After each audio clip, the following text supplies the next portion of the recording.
शौर्य, पराक्रम, त्याग, बलिदान, स्वामीनिष्ठा आणि स्वाभिमान या भावनांनी महाराष्ट्राचा इतिहास अजरामर केला आहे.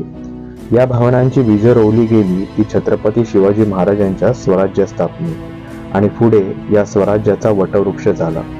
मातृभूमीच्या रक्षणासाठी अनेक वीरांनी याच महाराष्ट्रामध्ये रणयज्ञ उभा केला. आज आम्ही निघालो आहोत अशाच एका थोर पराक्रमी योद्ध्याच्या दुर्लक्षित असलेल्या समाधीला भेट द्यायला, जिथे मराठी माणूस फारसा फिरकलाच नाही. नमस्कार मित्रांनो, माझी दुर्ग भ्रमंती या माझ्या यूट्यूब चॅनलवरती तुम्हा सर्वांचं सहर्ष स्वागत आहे. चीते की चाल, बाज की नजर और बाजीराव के तलवार पर संदेह नहीं करते, कभी भी मात दे सकती है. तुम्हाला असं वाटलं असेल की हा गुंजन असं डायलॉग बाजी का करतोय, कारण हा गुंजन दरवेळेला गड किल्ले किंवा ऐतिहासिक ठिकाणावरती व्हिडिओ करतो. आज असा का डायलॉग बाजी करतोय, त्यामागे कारणही तसं खास आहे. हा ज्या चित्रपटातला डायलॉग आहे आणि तो चित्रपट ज्यांच्या जीवनावरती, ज्यांच्या पराक्रमावरती आधारित आहे, त्याच मराठ्यांच्या थोर सेनानायकाच्या समाधीपाशी मी आलो आहे. मित्रांनो, मी आलो आहे मध्य प्रदेशातील रावेरखेडी येथे श्रीमंत बाजीराव पेशवे यांच्या समाधीपाशी. माझ्या मागे तुम्हाला दिसत आहे ही नर्मदा नदी आहे आणि या नर्मदा नदीच्या तीरावरतीच बाजीराव पेशवे यांची समाधी आहे. सर्वप्रथम मी इथे कसा आलो ते तुम्हाला सांगेन. मी मुंबईवरून कोलकात्याकडे जाणारी ट्रेन पकडली आणि मी मध्य प्रदेशातील खांडवा या स्टेशनवरती उतरलो. खांडवा स्टेशन वेस्ट वरून तुम्हाला इथे रावेरखेडीकडे यायला डायरेक्ट कुठल्याही प्रकारचं वाहन किंवा बस उपलब्ध नाही आहे. तुम्हाला तिथे प्रायव्हेट बसेस आहेत आणि प्रायव्हेट बसेसने पहिलं तुम्हाला सनावद इथे यावं लागतं. सनावद इथे आल्यानंतर तुम्हाला भोगाव निपाणी किंवा रावेर फाटा असं सांगून तुम्हाला यावं लागतं आणि भोगाव निपाणीकडे उतरल्यानंतर 8 किलोमीटर आतमध्ये रावेरखेडी हे गाव आहे. तो 8 किलोमीटरचा जो रस्ता आहे ना मित्रांनो, तिथे कोणत्याही प्रकारचं वाहन नाही. तुम्हाला एकतर चालत तरी यावं लागतं किंवा तुम्हाला लिफ्ट वगैरे मागत एखादी गाडी किंवा जीप आली तर त्यांच्याकडून लिफ्ट मागत तुम्हाला इथपर्यंत यावं लागतं. तुम्ही रस्त्याने येऊ शकता. तुम्ही तुमच्या पर्सनल व्हेकल गाडीने आलात तर NH52 या महामार्गावरून आल्यानंतर बाजीराव पेशवे समाधी स्थळ असं तुम्ही टाकलं तर तुम्ही तसंच बेडिया मार्गे भोगाव निपाणीकडून राईट घेऊन आतमध्ये इथपर्यंत येऊ शकतो. मित्रांनो, बाजीराव म्हटलं की आपसुकच अनेकांच्या तोंडावरती मस्तानी हे येतं, परंतु एक मस्तानी हे बाजूला ठेवलं तर बाजीरावांची अशी स्वतःची एक वेगळी ओळख आहे, त्यांचा पराक्रम आहे. हा पराक्रम कित्येक जणांना माहीत नाही आहे आणि हा पराक्रमच मी तुम्हाला सांगणार आहे, त्यांची माहिती देणार आहे. मित्रांनो, इथे येण्याचं कारणही तसं खास आहे. आज आहे 28 एप्रिल 2024. बरोबर 284 वर्षापूर्वी म्हणजे आजच्याच दिवशी 28 एप्रिल 1740 साली श्रीमंत बाजीराव पेशवे यांचा याच नर्मदा तीरी आकस्मिक असं उष्माघाताने निधन झालं होतं. हे मराठ्यांसाठी फार मोठं नुकसान होतं. तर आज त्यांचा स्मृतिदिन आहे आणि या स्मृतिदिनाच्या दिवशीच मी या बाजीराव पेशवे यांच्या समाधी स्थळाला भेट दिली आहे. चला आपण बाजीराव पेशवे यांच्या समाधी स्थळाला भेट देऊ.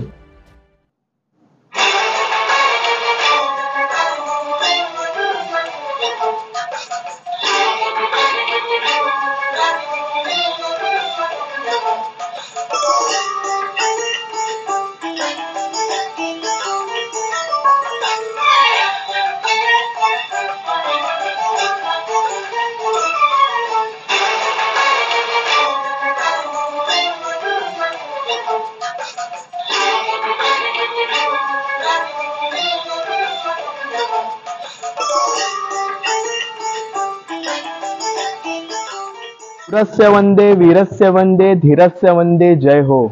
प्रजाज्य वंदे सुराज्य वंदे प्रजाज्य वंदे जय हो. ज्याने राष्ट्रधर्म संरक्षणार्थ आयुष्य पूर्ण वेचिले, शिवछत्रपतींचे आस श्रेष्ठ सरदार ज्येष्ठ पेशवे श्रीमंत पेशवे बाजीराव. मित्रांनो, मी आहे श्रीमंत बाजीराव बल्लाळ पेशवे यांच्या समाधीपाशी आणि ही बाजीराव पेशवे यांची समाधी आहे. 28 एप्रिल 1740 साली बाजीराव पेशवे यांचं आकस्मिक या उष्माघाताने याच इथे निधन झालं. त्यांना इथेच अग्नी दिला गेला आणि त्यांचे जे अस्थी, त्यांची जी राख होती ती इथेच या ठिकाणी ठेवण्यात आलेली आहे, असं या समाधीवरती इथे लिहिलेलं आहे. मित्रांनो, छत्रपती शिवाजी महाराजांनी जे हिंदवी स्वराज्य निर्माण केलं होतं, त्या हिंदवी स्वराज्याचं मराठी साम्राज्यामध्ये जर कोणी रूपांतर केलं असेल तर ह्या श्रीमंत बाजीराव पेशव्यांनी. ह्या बाजीराव पेशव्यांना हेवनली बॉर्न कॅव्हलरी लीडर अशी उपमा जादूनाथ सरकार यांनी दिलेली आहे. 2008 साली शिवभूषण निनाद बेडेकर यांच्या एका व्याख्यानाला मी गेलो होतो. त्या व्याख्यानामध्ये निनाद बेडेकरजी सरांनी बाजीरावांनी त्यांच्या आयुष्यात बाजीराव यांना फक्त 40 वर्षाचं आयुष्य लाभलं होतं आणि त्यातली 20 वर्षाची ही त्यांची फक्त कारकीर्द आहे. बरं, ही कारकीर्द साधी नसून ती प्रचंड घोडदौड करणारी आणि पराक्रमी अशी कारकीर्द आहे. बाजीराव पेशव्यांनी त्यांच्या आयुष्यामध्ये 42 मोहिमा केल्या आणि 20 लढाया केल्या, ज्यातील एकाही लढाईमध्ये त्यांनी पराभव हा कधी स्वीकारलाच नाही, त्यांनी पराभव कधी पाहिलाच नाही. यामागे कारणही तसंच आहे, कारण जोपर्यंत रणभूमी किंवा युद्धभूमी आपल्याला अनुकूल होत नाही तोपर्यंत बाजीराव पेशव्यांनी कधी लढाईच केली नाही. तसेच रात्र ही झोपण्यासाठी नसून ती बेसावध असणाऱ्या शत्रूवरती अटॅक करून त्याला नामोहरम करून विजय मिळवण्याची ही संधी आहे. त्यामुळे रात्र ही झोपण्यासाठी नाही तर आपण घोड्यावरही झोपू शकतो, असं बाजीरावांचं एक मत होतं. तर असे हे बाजीराव पेशवे होते.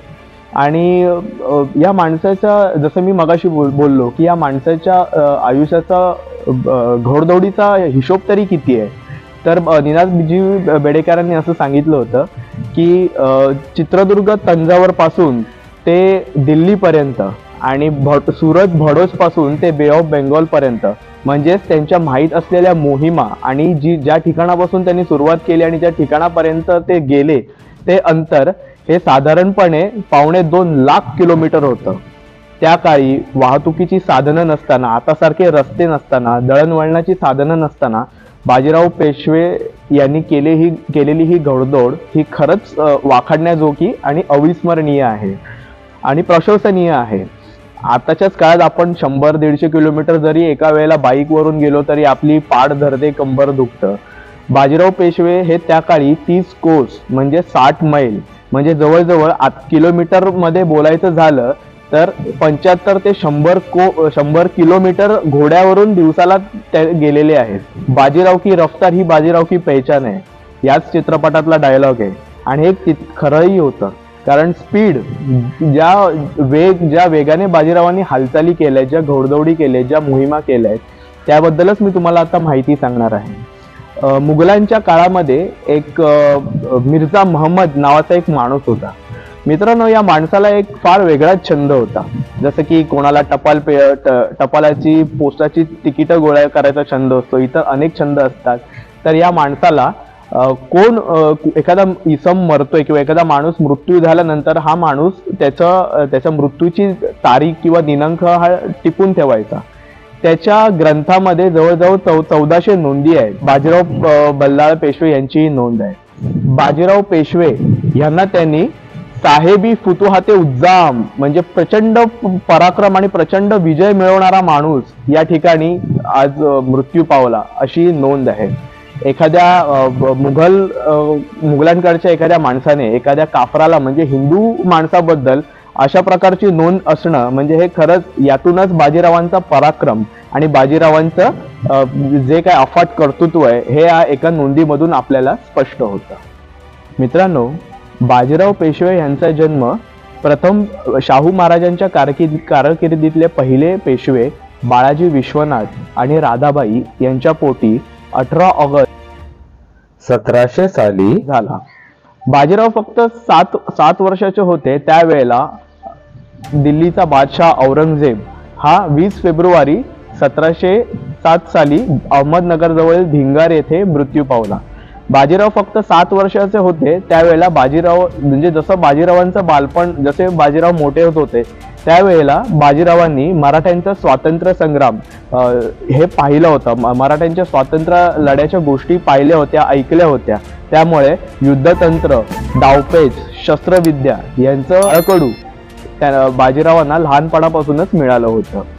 बाजीरावांचे वडील हे शाहू महाराजांच्या कारकिर्दीतील प्रथम पेशवे होते आणि त्यांना शाहू महाराजांनी सेनाकर्ते हा किताब दिला होता, कारण त्यांनी शाहू महाराजांना छत्रपती बनायला मदत केली होती.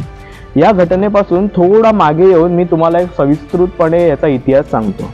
1689 साली औरंगजेबाने छत्रपती संभाजी महाराजांची अत्यंत दारुण क्रूर अशी हत्या केली.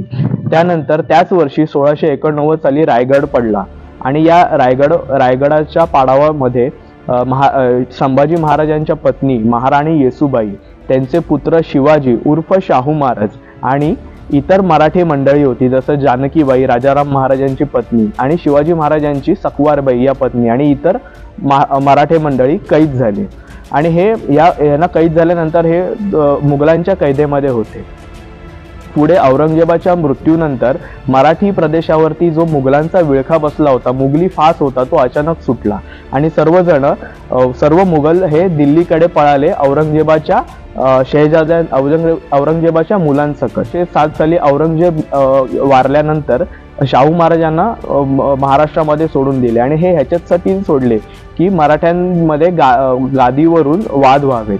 त्यामुळे शाहू महाराज हे छत्रपती संभाजी महाराजांचे पुत्र होते. या नात्याने ते छत्रपती पदासाठी खरे तर पात्र होते, परंतु ताराबाईंनी त्यांना छत्रपती पद देण्यास नकार दिला, कारण ह्यामध्ये मराठ्यांमध्ये वाद झाला आणि खेड येथे लढाई होऊन एक तह झाला, त्याला वारणेचा प्रथम तह बोलतात. यामध्ये वारण्या नदीच्या पलीकडे जे राज्य होतं ती कोल्हापूरची गादी जी ताराबाईंना मिळाली आणि वारणे नदीकडच्या या बाजूचं राज्य हे शाहू महाराजांना मिळाले. शाहू महाराजांना छत्रपती बनवण्यास तसेच इतर सरदार जे मराठी जे ताराबाईंच्या पक्षात होते ते शाहू महाराजांच्या पक्षात वळवण्यात शहाजी विश्वनाथ यांचं खूप योगदान होतं. त्यामुळे छत्रपती शाहू महाराजांनी बाळाजी विश्वनाथ यांना सेनाकर्ते हा किताब दिला. पुढे मराठ्यांची शाहू महाराजांना जरी सोडलं होतं तरी मराठ्यांची इतर मंडळी ही मुघली कैदेमध्ये होते. दरम्यानच्या काळामध्ये मुघलांच्या काळात अनेक बादशाह बदलले. औरंगजेबाच्या मृत्यूनंतर मुघल साम्राज्य हे अत्यंत डळमळीत झाले. त्यावेळेला दिल्लीमध्ये 2 भाऊ होते जे किंग मेकर होते आणि जे बादशाह ठरवायचे. त्यांचं नाव होतं सय्यद बंधू, ज्यांना मराठी कागदपत्रांमध्ये सय्यद बंधू असा उल्लेख आहे. आणि सय्यद अब्दुल्ला खान आणि सय्यद हुसेन अली. यातला फारुख सियार जेव्हा गादीवरती आला तेव्हा त्यांनी मराठ्यांना पत्र लिहून सय्यद हुसेन अली याचं परस्पर काटा काढून म्हणजे खून करायला सांगितलं आणि त्या सय्यद हुसेनची बदली त्या काळच्या औरंगाबादमध्ये, ज्याला खुजस्ता-ए बुनिया असा तो सुभा होता मुघलांचा, तिथे पाठवून त्यांचा परस्पर खून करण्यासाठी मराठ्यांना सांगितले. परंतु या हुसेन अलीचा जो मुतालिक होता शंकरजी मल्हार यांनी मराठ्यांना सांगितलं की तुम्ही त्यांना मारू नका, तुमच्या ज्या काही मागण्या आहेत त्या तुम्ही त्यांना सांगा, ते अवश्य करतील. तेव्हा त्याने मराठ्यांमध्ये आणि सय्यद हुसेन अली यांची भेट घडवली आणि तेव्हा त्यांनी विचारलं की तुमच्या मागण्या काय. तेव्हा मराठ्यांच्या पुढील मागण्या होत्या: 1. छत्रपती शिवाजी महाराजांनी जे स्वराज्य निर्माण केलंय त्यांना मुघलांची मान्यता. 2. जो मुघलांचा सुभा होता दक्षिणेतला तिथून सरदेशमुखी वसुली करण्याचे हक्क. आणि 3. मुघलांचे जे 6 सुबे होते दक्षिणेतले तिथनं चौथाई वसूल करण्याचे हक्क. तर सय्यद हुसेन अली याने सांगितलं की ठीक आहे, तुमच्या मागण्यात एक ड्राफ्ट तयार केला, तो ड्राफ्ट मी मुघल बादशाहकडे पाठवतो. त्यांनी तसा ड्राफ्ट केला आणि तो ड्राफ्ट आजही पुण्याच्या डेक्कन कॉलेजमध्ये आहे. तुम्ही तिथे जाऊन तो पाहू शकता. त्यावरती शंकरजी मल्हार आणि त्यांचं सील आहे. आणि ह्यांनी हुसेन अली याने हा ड्राफ्ट फारुख सियारकडे पाठवला, परंतु फारुख सियारने मराठ्यांच्या मागण्या अक्षरशः धुडकावून लावल्या. मित्रांनो, मी तुम्हाला आता जे सांगणार आहे ते फार क्वचित कोणालाही माहिती नाही असा इतिहास ही माहिती आहे. असं झाल्यानंतर मराठ्यांना समजलं नाही की आता करायचं तरी काय. कारण आपली मागण्या धुडकावल्यात आणि आपली माणसंही दिल्लीच्या बादशाहच्या कैदेत आहेत, तर ह्यांना सोडवायचं कसं? तर ह्याच्यावरती सगळी डोकी एकत्र आली आणि एक वेगळीच शक्कल लढली. मराठ्यांनी जो औरंगजेबाचा नातू होता मोईन उल मिलत हा पुण्यामध्ये वारला होता आणि त्याच्याच नावावरून औरंगजेबाने मुहियाबाद असं पुण्याचं नाव ठेवलं होतं. तर ह्या मोईन उल मिलतचा एक तोतया मराठ्यांनी निर्माण केला आणि हा औरंगजेबाचा नातू आमच्या ताब्यात आहे असं सांगितलं आणि त्याला साताराजवळ एक हत्ती दिला. त्या हत्ती सोन्याने मडवला आणि त्याच्यावर एक सोन्याचा हौदा केला आणि त्यात त्याला बसवलं आणि म्हणजे हा बादशाह आमच्या ताब्यात आहेत असं सांगितलं. तर दिल्लीच्या बादशाला घाबरला हे ऐकून, कारण दिल्लीचा जो फारुख सियार होता हा औरंगजेबाचा पणतू होता आणि हा नातू होता. आता या नातू हा थोडा मोठा असल्याने नातू इथे येऊन आपली जागा घेईल की काय असं तो घाबरला. अशा प्रकारे हे सगळं लटांबर एक सगळं सैन्य ह्याला घेऊन हे लोक दिल्लीकडे निघाले. सियारने त्यांना अडवलं, पण सय्यद हुसेन अली म्हणाले की तुम्ही मराठ्यांच्या सनदा नाकारल्यात ना, आता मराठे दिल्लीत येणार. आणि अशा प्रकारे मराठ्यांचं दिल्लीत हे पाऊल पडलं. सय्यद हुसेन अली यांची बाळाजी विश्वनाथ आणि दिल्लीच्या बादशाह फारुख सियार याची हसन अली आणि बाळाजी विश्वनाथ यांनी भेट घेतली. पुढे हसन अली आणि बादशाहमध्ये काही बोलणी झाली. त्यात अचानक सय्यद हुसेन अली चिडले आणि बादशाहच्या आपल्या कटारीने डोळे फोडले आणि त्याला पदच्युत केलं आणि नवीन बादशाह तिथे बसवला आणि मराठ्यांच्या ज्या त्यांच्या मागण्या होत्या त्या त्यांनी मान्य करवल्या, ज्याला सनदा म्हणतात. या सनदा मान्य केल्या आणि मराठ्यांना पाठवलं. तर हे सांगण्याचा उद्देश हाच आहे की याच वेळी बाजीराव पेशवे हे 19 वर्षाचे होते आणि ते बाळाजी विश्वनाथ यांच्यासोबत दिल्लीला गेले होते. औरंगजेबाच्या मृत्यूनंतर मुघल हे किती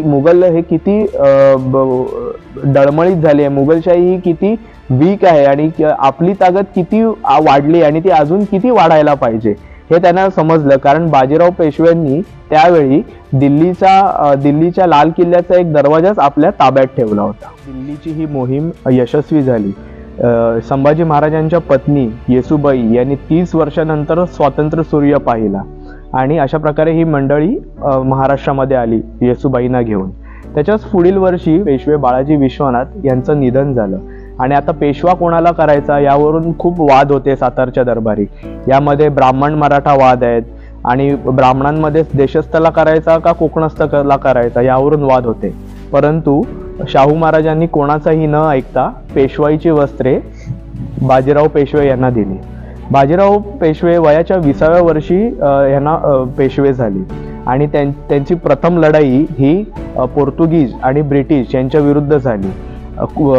मुंबईजवळचा जो कुलाबा किल्ला आहे इथे या दोघांचं संयुक्त आरमार म्हणजे पोर्तुगीजांचं आणि इंग्रजांचं संयुक्त आरमार आलं. त्यावेळेला बाजीराव स्वतः 7,000ची फौज घेऊन इथं उतरले आणि सहज त्या दोघांचाही पराभव केला आणि ब्रिटिश बाजीराव आल्यानंतर तहाची बोलणी करायला बाजीरावांसोबत आले.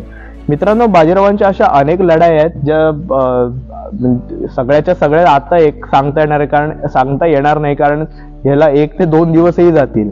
परंतु ज्या मोजक्या लढाई ज्यांनी बाजीरावांच्या आयुष्याला कलाटणी मिळाली अशाच लढाया मी तुम्हाला सांगणार आहे. पुढील लढाई आहे 1728 साली बाजीरावांनी पालखेड जवळ निजामाविरुद्ध जी लढाई केली ती. मित्रांनो, निजाम उल मुल्क म्हणजे ज्याला चिलकिलीस खान असंही म्हटलं आहे, कमरुद्दीन सिद्दीकी अशी त्याची अनेक नावं आहेत.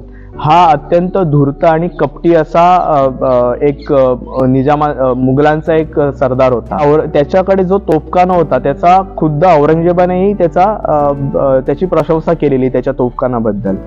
त्यावेळी निजामाचं वय होतं 58 आणि बाजीराव होते फक्त 28 वर्षाचे.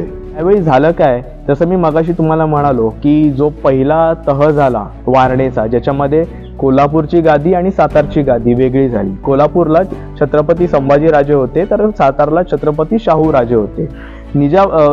मराठे जेव्हा दिल्लीला गेले आणि त्यांनी 6 सुब्याची चौथाई वसुली करण्याचे हक्क घेतले, त्यामुळे निजामाला एक प्रकारचा कॉम्पिटिटर मिळाला आणि त्यांना शाहू महाराजांचं वर्चस्व नको होतं.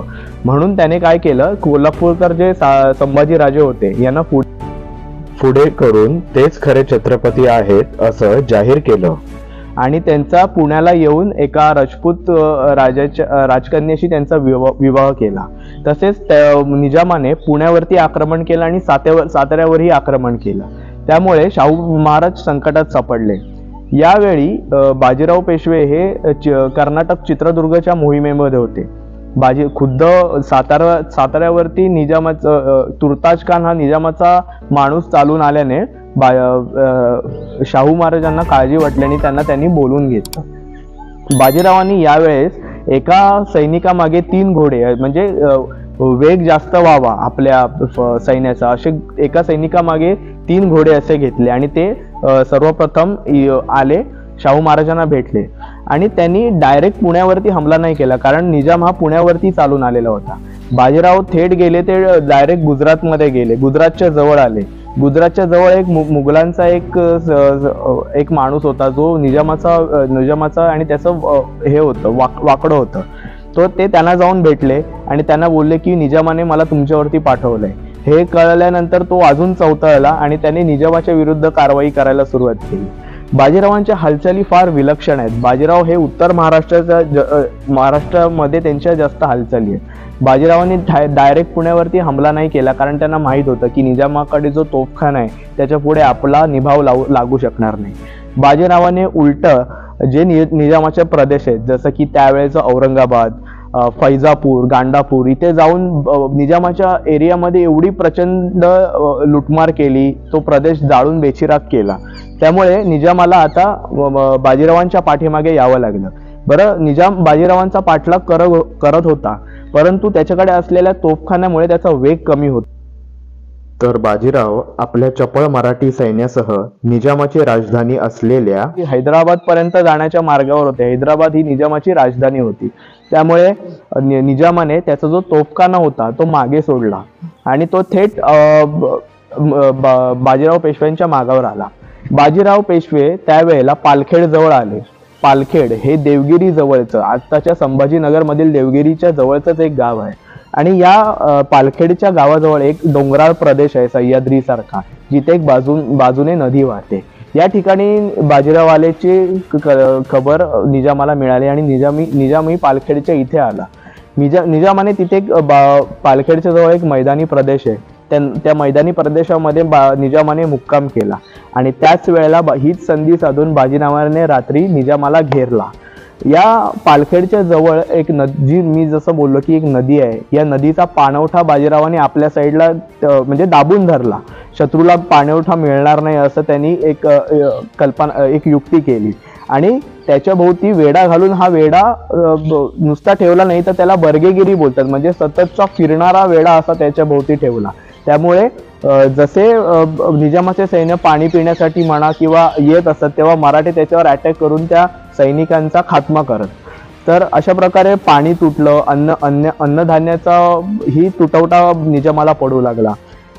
बाजीरावांनी तुर्ताज खान आणि ऐवज खान या निजामाच्या सरदाराचा पराभव तर केलाच होता. त्यामुळे हे दोन्ही सरदार निजामाकडे आले आणि निजामांना बोलले की आपण तह करूया म्हणून. तर निजाम बोलला व्यवस्थित तह व्हावा, परंतु बाजीरावांनी सपशेल त्यास नकार दिला. तुम्ही शरण या, मग आम्ही आमच्या मागण्या करू, असं बाजीरावांनी उलटा संदेश त्याला पाठवला. तर हा म्हणजे रसद तुटल्यामुळे निजामाचं पूर्ण सैन्य हे मेटाकुटीस आलं आणि शेवटी निजामाने हार मानली. मित्रांनो, विचार करा, निजाम हा औरंगजेबाच्या छत्रछायेत वाढलेला एक असा कपटी कुटील राजकारणी होता आणि बाजीरावांनी जेव्हा पालखेडची लढाई जिंकली त्यावेळेस त्यांचं वय हे फक्त 28 वर्षांचं होतं. परंतु बाजीरावांचा विचार करण्याची शक्ती ही एक वेगळीच होती. बाजीरावांनी पालखेडचं हे युद्ध जिंकलंच आणि निजामाच्या सैन्याला पुढे जाऊ दिलं. पुढे मुंगी शेगाव इथे एक तह झाला, ज्यात 17 अटी होत्या. वेगवेगळ्या अटी ज्या बाजीरावांनी निजामाकडून मान्य करून घेतल्या. या पालखेडच्या विजयामुळे बाजीरावांचं नाव हे अख्ख्या हिंदुस्थानात झालं, कारण निजामासारख्या धूर्त आणि कपटी माणसाचा बाजीरावांनी पराभव केला. मित्रांनो, एक ब्रिटिश अधिकारी आहे जनरल मॉन्टगोमेरी, यांनी त्यांच्या कन्साइज हिस्ट्री ऑफ वॉरफेअर या त्यांच्या पुस्तकामध्ये बाजीरावांच्या या पालखेड मोहिमेचा एक गोषवारा लिहिलाय. ते म्हणतात, the way Bajirao out general Nizam ul Mulk at the battle of Palkhed is the masterpiece of strategic mobility. असं या बाजीराव पेशव्यांच्या या मोहिमेचं वर्णन त्यांनी केलेलं आहे. पुढची जी घटना आहे ती बाजीरावांच्या आयुष्याला किंचितशी कलाटणी देणारी आहे. 1729 साली छत्रसाल राजा, बुंदेलखंडचा राजा छत्रसाल याच्यावरती मुघलांचा एक सरदार होता महम्मद खान बंगश याने अटॅक केला होता आणि त्याला जवळजवळ कोंडीत पकडलंच होतं. परंतु छत्रसाल हे त्याच्या हातातून निसटले आणि त्यांनी बाजीरावांना पत्र पाठवलं मदतीसाठी. तर त्या पत्रामध्ये असं लिहिलं होतं, जो गती ग्राह गजेंद्र की, सो गती बहिजान हूँ आज, बाजी जात बुंदेलन की, राखो बाजी लाज. म्हणजे बाजीराव तुमच्या हातामध्ये बुंदेलखंडाची लाज आहे. जसं हे पत्र बाजीरावांना मिळालं, बाजीराव जळगावच्या जवळच होते मोहिमेदरम्यान. बाजीराव त्वरेनं धामोरे येथे गेले. धामोरे येथे जाऊन त्यांनी छत्रसालाची भेट घेतली आणि पुढेच जैतपूर जवळ जाऊन या महम्मद खान बंगशाला एका किल्ल्यामध्ये कोंडलं. बंगशाला कळलं होतं की बाजीराव येत आहेत, पण ज्या गतीनं बाजीराव त्यांच्याजवळ येतील असं त्याला कल्पना नव्हती. बाजीराव तिथे गेले, त्याला त्या किल्ल्यामध्ये कोंडलं आणि त्याची रसद तोडली. तसेच त्याच्याजवळ येणाऱ्या जे काही मुघल होते त्या मुघलांना त्यांनी पराजय केला. रसद तुटल्यामुळे महम्मद खान बंगश याला येणं भाग होतं. महम्मद बंगश यांनी तह करण्यासाठी आला तेव्हा बाजीरावाने त्यांच्याकडून वधवून घेतलं की ह्याच्या पुढे छत्रसाल राजाला त्रास देणार नाही म्हणून, आणि उत्तरेत जेव्हा मी जेव्हा मोहीम काढेन तेव्हा त्यामध्ये तुझी मदत, मला जेव्हा हवेल तेव्हा तू मला मदत करशील. या अटींवरती महम्मद खान बंगश याला सोडलं. छत्रसाल महाराजांनी या बदल्यात बाजीरावांना त्यांच्या राज्याचा 1/3 हिस्सा, पन्ना येथील हिऱ्याच्या खाणींची 1/3 मालकी आणि त्यांची मुलगी मस्तानी ही त्यांना भेट दिली. मित्रांनो, याच भेटीमुळे पुढे अनेक उलथापलथी झाल्या बाजीरावांच्या आयुष्यामध्ये. त्यांचं वैयक्तिक आयुष्य थोडं वादग्रस्त झालं ते यामुळेच. तर मस्तानी हा एक आपल्या इतिहासातला एक कोड आहे. मस्तानीबद्दल फारशी तशी माहिती उपलब्ध नाही, परंतु मस्तानी म्हणजे बुंदेलखंडच्या राजकारणामध्ये मस्तानी, बुंदेलखंडच्या इतिहासामध्ये मस्तानी ही एक थोर लढवय्यही आहे आणि ती कृष्णाची एक भक्त आहे. बाजीराव आणि मस्तानी यांना जो मुलगा झाला ज्याचं नाव बाजीरावांनी शमशेर बहादर ठेवलं, तर मस्तानीने त्याचं नाव कृष्णसिंग असं ठेवलं होतं. तर मस्तानी हे एक थोडं बाजूला ठेवून मी फक्त तुम्हाला बाजीरावांबद्दल सांगेन. याच वर्षी बाजीराव हे उत्तरेकडून जी चौथाई आणि सरदेशमुखी आली नव्हती ती वसुली करण्यासाठी उत्तरेत गेले. प्रथम ते मेवाडच्या राणा जगतसिंग याच्याकडे गेले. मेवाडचा राजा जगतसिंग याने चंपाबागेमध्ये एक मोठा जोहर केला होता, एक मोठा समारंभ आयोजित केला होता, ज्याच्यामध्ये दोन सुवर्णासनं होती आणि त्याला चांदीचे चौरंग होते. तिथे गेल्यानंतर त्याने बाजीरावांचा खूप सत्कार केला मोठा आणि त्यांना तिथे येऊन बसायला सांगितलं. बाजीराव क्षणभर त्या सुवर्ण सिंहासनाकडे थांबले आणि ते थेट जाऊन त्या चांदीच्या चौरंगावरती बसले. तेव्हा जगतसिंगांनी त्याला विचारलं की तुम्ही असं का केलं, तुम्हाला मी सुवर्ण सिंहासनावर बसायला सांगितलं. तेव्हा ते म्हणाले की हे सुवर्ण सिंहासन हे राजासाठी आहे आणि मी इथे छत्रपतींचा सेवक म्हणून आलेलो आहे.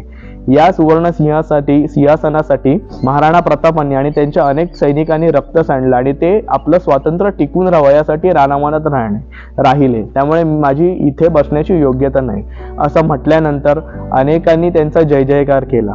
हेच दृश्य हा जो समारंभ तिथे जयपूरचा जो राजा होता त्याचा अयमल नावाचा एक सेवक तिथे होता, एक दिवाण त्याचा तिथे होता, त्याने पाहिलं आणि त्याने जयपूरच्या पुढे जेव्हा बाजीराव जयपूरला गेले तेव्हा त्यांनी मनोहर बागेत, मेवाडच्या जयपूरच्या राजाने मनोहर बागेत सेम तसाच जोहर केला होता आणि तिथे बाजीरावांना तसंच सुवर्ण सिंहासनावर बसायला सांगितलं आणि बाजीराव त्यावेळी थेट जाऊन सुवर्ण सिंहासनावर बसले. तर तेव्हा त्यांनी विचारलं की तुम्ही जयपूरला असे, तुम्ही मेवाडला असे वागलात, चांदीच्या चौरंगावर बसलात, तर इथे कसे तुम्ही बसला. तेव्हा त्यांनी तेव्हा बाजीरावांनी जे उत्तर दिलं ना मित्रांनो, हे खरंच खूप बोलतो ना मानण्यासारखं आहे. बाजीराव तेव्हा म्हणाले की तिथली जी गादी आहे ती गादी टिकवण्यासाठी ते लोक रानावनात राहिले, परंतु या गादीसाठी तुम्ही तुमच्या पूर्वजांनी तुमच्या मुली मुघल बादशाहांशी लग्न लावून त्या मुघली जनानखान्यात घातल्या. आणि तुम्ही तुमचं स्वातंत्र्य टिकवलं, तर तुमच्या गादीची कसली आली आहे शोभा. आणि हे बोलण्याची बाजीरावांची हिंमत होती आणि ते ताकद होती. ती गोष्ट त्यांनी तिथल्या राजाला बोलून दाखवली. यातच त्यांची ताकद काय होते हे आपल्याला समजतं. त्याच वर्षी बाजीरावांनी दसऱ्याच्या मुहूर्तावरती दिल्लीची मोहीम आखली. बाजीराव पेशवे दिल्लीच्या जवळील आटेर येथे अनिरुद्ध सिंग याच्याकडे चौथाई किंवा खंडणीसाठी आले होते. त्याच्याकडून खंडणी वसूल करून बाजीरावांनी पुढे यमुनेच्या पलीकडील काही गावाकडून लूट आपल्या सैनिकांना त्या गावात जाऊन तिथनं चौथाई म्हणजे लूट मिळवण्यासाठी पाठवले होते.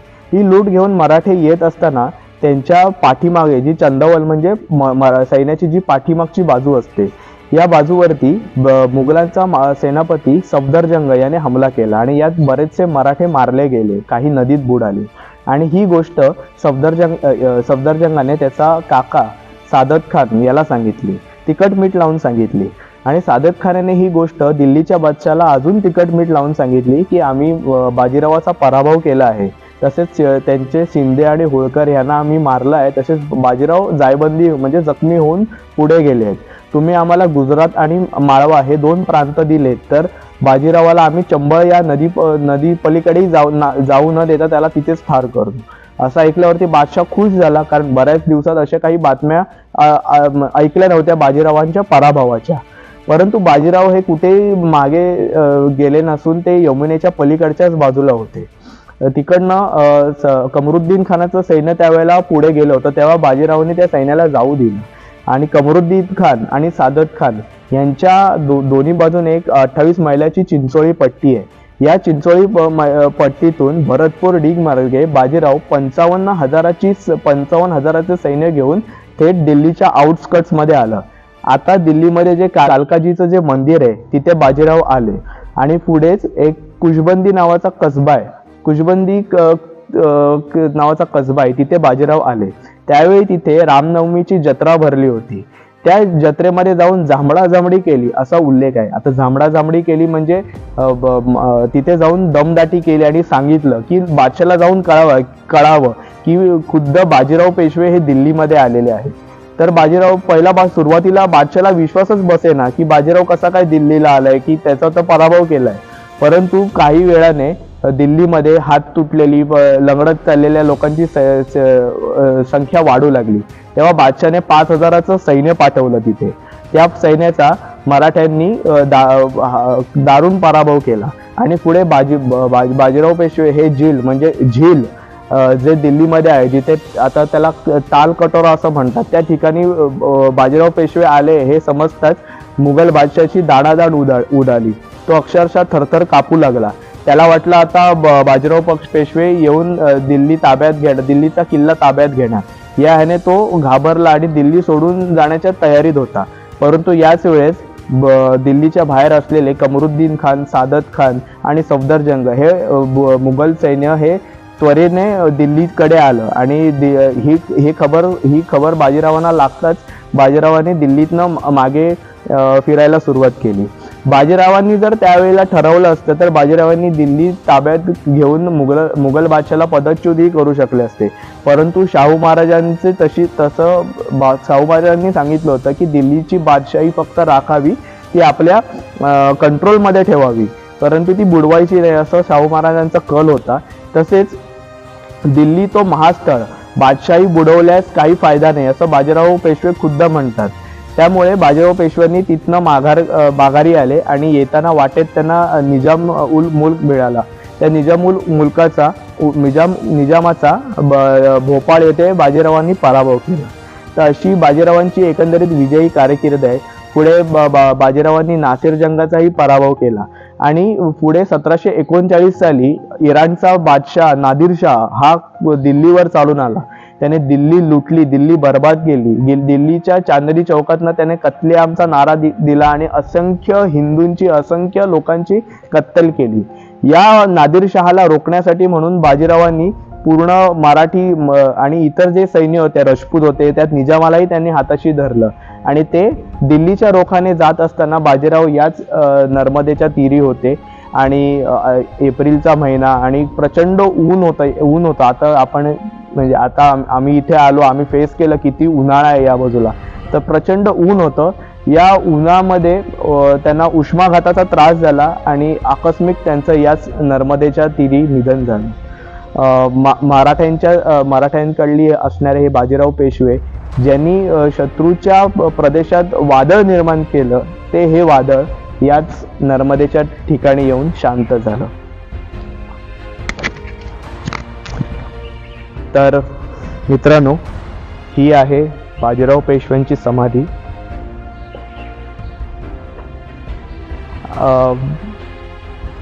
खरंच मित्रांनो, मला म्हणजे खूप म्हणजे फार वाईट वाटतं की बाजीराव म्हटलं की फक्त मस्तानी हे नाव लोकांच्या ओठांवरती येतं, परंतु मला म्हणजे मी काही ठराविक माणसं या ठिकाणी येऊन या थोर सेनानायकाच्या समाधीचं दर्शन घेतलं असेल. आता मी मगाचपासून साधारणपणे 1 तास या इथे आहे, परंतु इथे कोणी आल्याचं मी अजून तरी पाहिलेलं नाही, आजच्या दिवसामधलं सांगतोय. तर एका आडवाटेला असलेली ही जागा आहे. आपण मराठी माणसांनी इथे येऊन इथे जरूर यावं आणि इथे नतमस्तक व्हावं, अशीच ही जागा आहे. तर मी या ठिकाणी आलो आणि या बाजीराव पेशवे यांच्या समाधीचं दर्शन घेतलं. कसा वाटला व्हिडिओ हे मला माझ्या कमेंट बॉक्समध्ये तुम्ही नक्की सांगा. माझा चॅनल माझी दुर्ग भ्रमंती लाईक करा, शेअर करा आणि सबस्क्राईब करा. भेटूया पुढल्या एखाद्या दुर्ग भ्रमंतीमध्ये किंवा ऐतिहासिक ठिकाणी.